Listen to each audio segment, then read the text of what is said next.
of the last queen of Caria, Rennala of the full moon. Alright, welcome. First of all, let's look at the equipment for this part of the challenge. Our main weapon will be Carian Regal Scepter. It's a staff with an intelligence requirement of 60, and it's one of the strongest staves in the game. With correct attributes, it can even be considered best in slot for spellcasters. Which means we are in good hands with this weapon. It also boasts a pretty fun weapon skill called Spinning Weapon, which does as it says, but hey, it's magical, right? I mean, just look at it. And if we run out of FP, this happens, which is of course funny, but I'll also find a use for it later on. Finally, using Rennala's full moon makes us a magical girl. Now all I need is a cute little mascot. Perfect.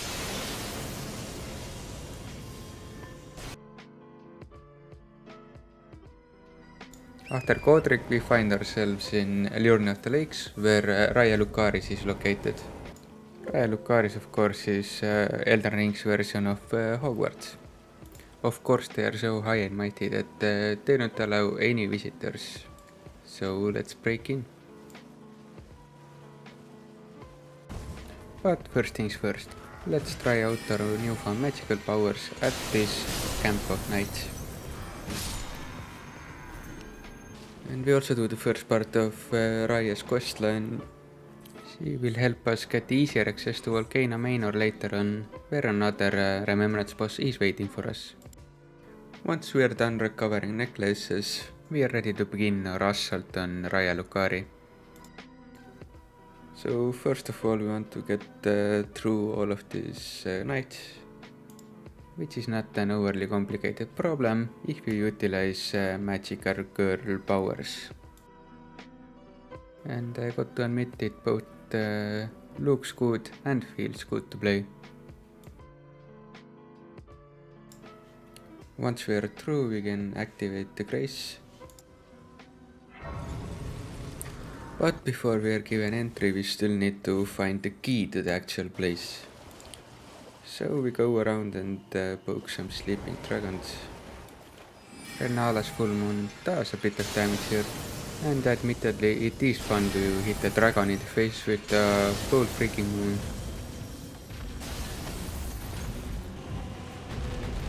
But ultimately I decide it's just not worth it, so I just steal the key and make my way out of there.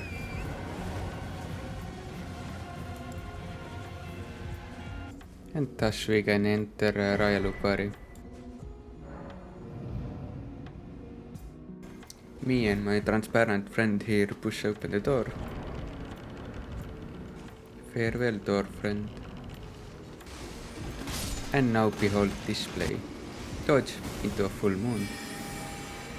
Into two complementary dodges. Into spinning weapon.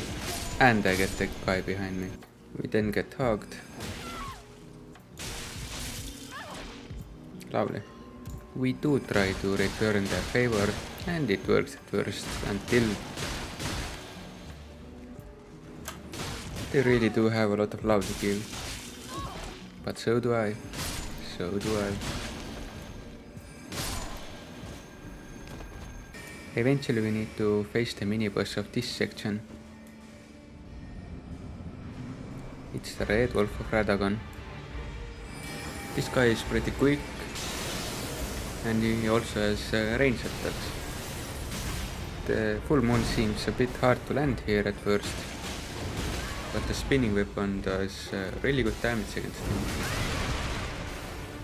He catches me off guard and I die on my first attempt. My second attempt goes much better though. I again start with Rennala's full moon. And I actually managed to get quite a few of them in him. Despite the projectile being kinda slow and Radagon being pretty fast, the homing aspect of it works very well against him. Even if I do have to tank some damage from him, he's not lethal enough for it to matter.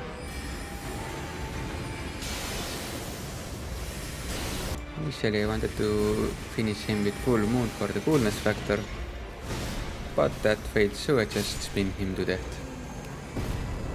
Thus we have vanquished the miniboss on our second try.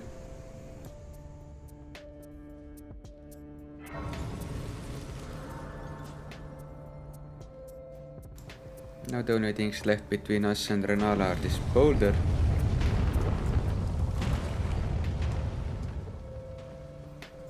and this guy, who turns out is actually not a problem at all. Fun fight though. Afterwards we step into the wrong room.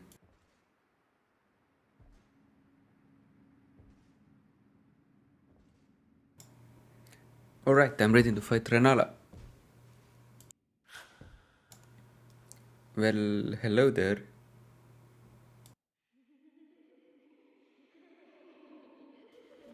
So we're going to fight this Keats. The whole kindergarten, really?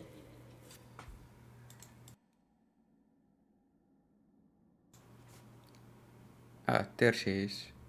Like any proper magical girl, she is flying. So here's how this fight goes. We need to find the glowing kid and whack him. Do this 3 times. And Rennala gets her lazy ass down, making her susceptible to damage.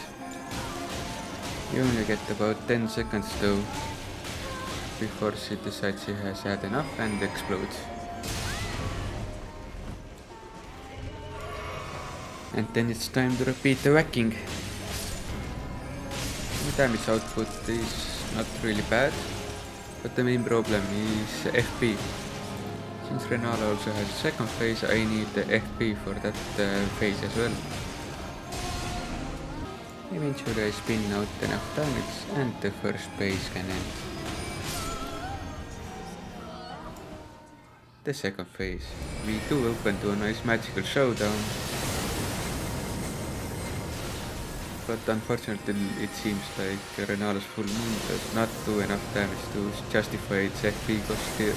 I barely last a minute here before I get outmaged.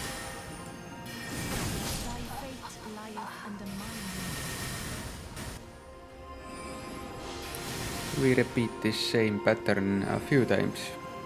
I easily get through the first phase, but Rennala gets a swift revenge in her second phase.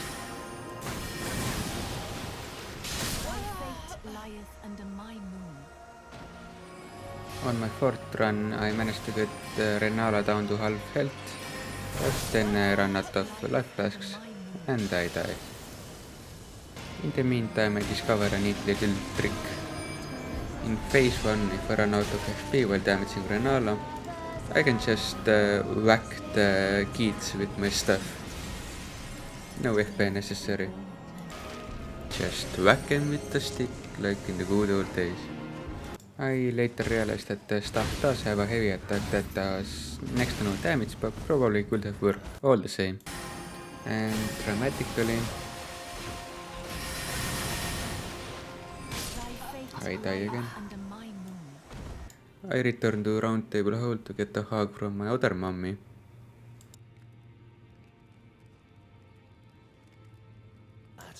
And I also get my stuff upgraded to +10.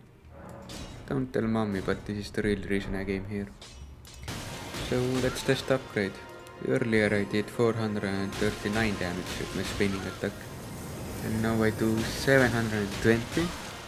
That's an absolutely massive upgrade. So let's see how this fight plays out.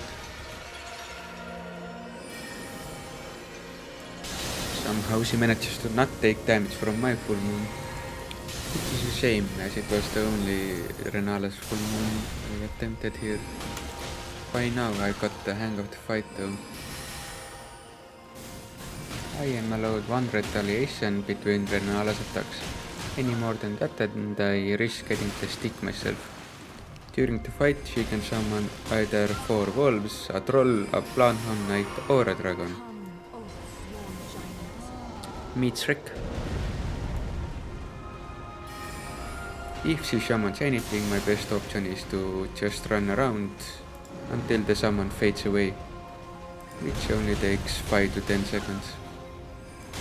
She will also show us the Planham Knight, so this is a good place to practice my dodging skills, of which there are none.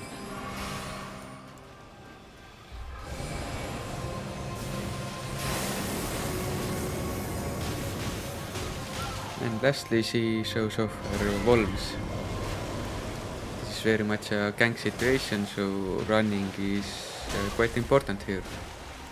The summons do have lower health, but it's just not worth the risk of killing them. After the wolves, I have taken a bit of damage, so I drink my last health flask. But I still have 7 FP flask left, so that shouldn't be an issue here. The question is if I'll make any mistakes, because now I can't heal anymore. Last chance to make a mistake, and I do get greedy. Fortunately, I managed to dodge at the last second. Ultimately, I spin myself to victory. The plus 10 stuff really helped in this fight, making it much easier. So this was my first try after upgrading the stuff, and overall my 12th try. This also marks the second Remembrance boss dead. Next up, Radagon.